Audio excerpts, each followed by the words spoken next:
Okay, this is going to be a really quick demonstration of a set of nested loops.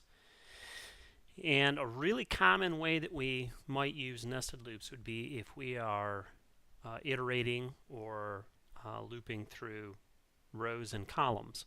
So let's just do a really quick multiplication table. That's what we're going to do as a way to demonstrate why we might use nested loops and how we would set those up.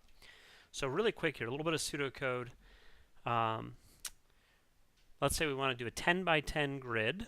Um, 10 by 10, actually let's go a 10 by 12 grid. That's, call it 10 rows, 12 columns. Okay. So in each one we want to print out x times y. In other words, if we're in column 3 and row 4, we should print out a 12. And when we print this stuff out, we want it to be in a grid format. So I have a sample prepared here. Okay, so I've used Excel just to demonstrate what this table should kind of look like.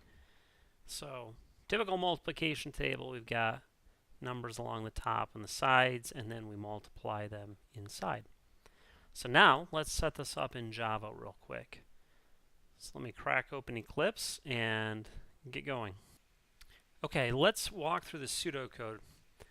First, we're going to declare and assign variables for max rows and maximum columns. The reason we're doing that with variables is that it's easier to change later on. After we do that, we're going to set up loops to iterate through the rows and columns. We're going to print stuff left to right, top to bottom, just like if you were writing a paper. You'd start in the upper left and you would finish the first page in the lower right-hand corner. So if you think about the way you do that, you're in that top row of your paper when you first start. You start typing in characters or letters or whatever. And as you do that, you're moving to the right. And then if you push enter or if you just keep typing, eventually you'll go to the second row. And then you move along in columns left to right. We're going to do the same thing here. So to do that, we're going to loop the first row. Then we're going to loop each column inside that row. And as we do that, we're going to print the result, the multiplication result, for each cell in the columns. And then we're going to move on to the next row. So I'll set up a little bit of code, and we can look at that together. Okay, remember what I said, we've got to loop through the rows first, so we're going to do it just like this. For int row equals 0, while row is less than max rows, row plus plus. Okay, so there is the row. Now, remember we're going top to bottom. Those are the rows. So we've set up rows. And inside the rows, we have to go through each column. So let's try this one. Int column equals 0. While column is less than max columns,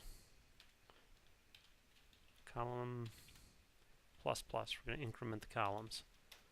All right, so that outside one loops through the rows.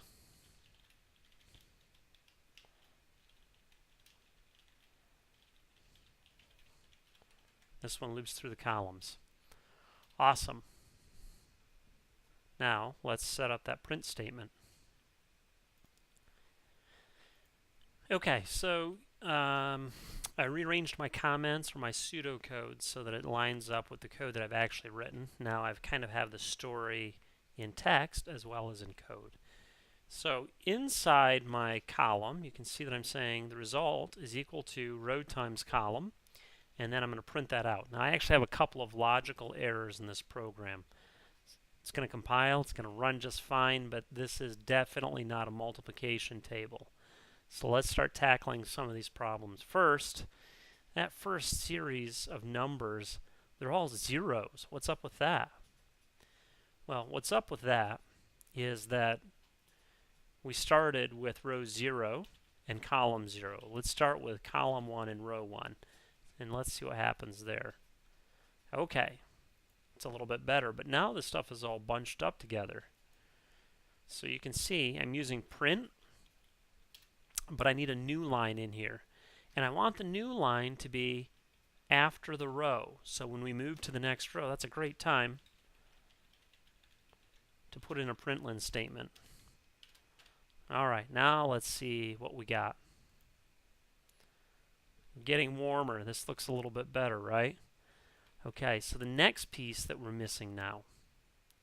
That next piece is these are all bunched up. How do we get these to space out a little bit? Well, check this out. Remember we have those special characters? Let's throw a tab in there and see what happens. Boom! Just like that. So just to kind of recap, we made a multiplication table, a really simple example of a nested loop. I'm going to make this less than equal to here.